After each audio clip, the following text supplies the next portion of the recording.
So Robert, how's training camp been going for this, man? How's Mikey looking? Going great, man. You know, we've had we've been training for. Mikey's always in the gym. You know, after his fights, he takes a couple weeks off, and then he comes just to help anybody that needs sparring.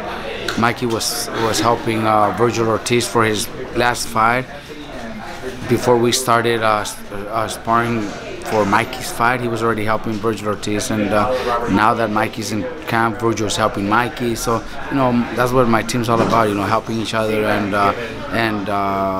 getting everybody in the best shape of in training camps. How hard is it for Mikey to find some sparring for Easter? Easter's obviously a tall fighter. There's really not that many tall fighters in the game, you know. So how hard is it for him to we find don't have a hard time finding tall sparring partners because they're everywhere. They're just not lightweights. You know, we got welterweights. We got 140. Well, Virgil's a 140 pounder, and then we have a welterweight that's sparring Mikey, who is very tall.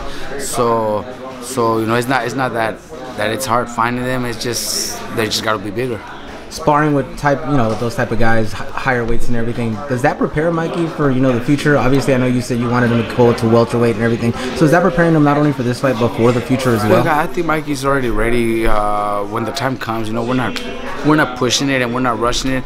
But, you know, for his previous fight against Lipinets, Mikey was sparring me machine, Kowalowskis. He was our main sparring partner, and you know, he's a welterweight that's walking around 170. So Mikey's prepared for all that. Eventually, he will move up in weight, but as of now, you know, we're focused on defending and unifying the 135 division. Now, there was big news out of the 135 division yesterday, and that's, you know, Lomachenko brought out a video showing him already working out. Everybody said he'd more than likely come back in December, but it looks like he's ready for August. Just your thoughts on that, you know, look, Lomachenko with the surgery. Lomachenko's the total package. You know, he's an athlete. He's always in shape.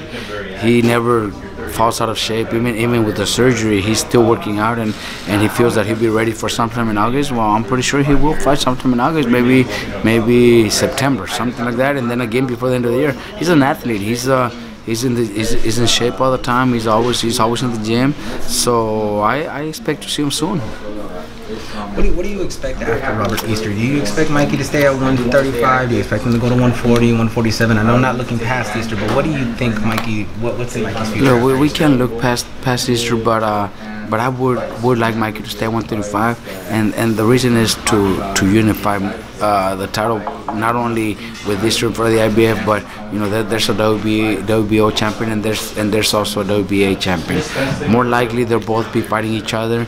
So you know, if it was up to me, I'd wait at 135, hopefully by next year, and fight for the undisputed title at lightweight. That would be my choice.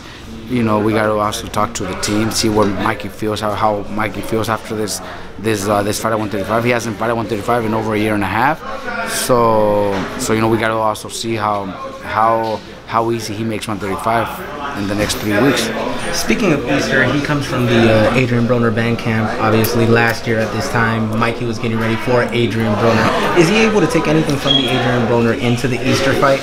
No, not at all. It's totally different. You know, Adrien Broner has his style, and Easter fights differently. Easter's very tough, so nothing at all. You know, they're from the same camp. They're, you know, I think one is promoted by the other, so you know, that's probably the only thing in common. But besides that, I don't think the fight with Broner does nothing for this fight. Anything else you gotta say to the fans to come in July? Come and support July 28th. Representatives from LA. If you're not in LA, you can't make it, then Showtime will televise it. So hopefully everybody watches it, because it's gonna be a great fight. Thanks for your time, Robert. Thank you. Hey Fight fans, it's Michelle Joy Phelps. If you haven't already subscribed to our YouTube channel, make sure you do so by clicking this icon right here, or else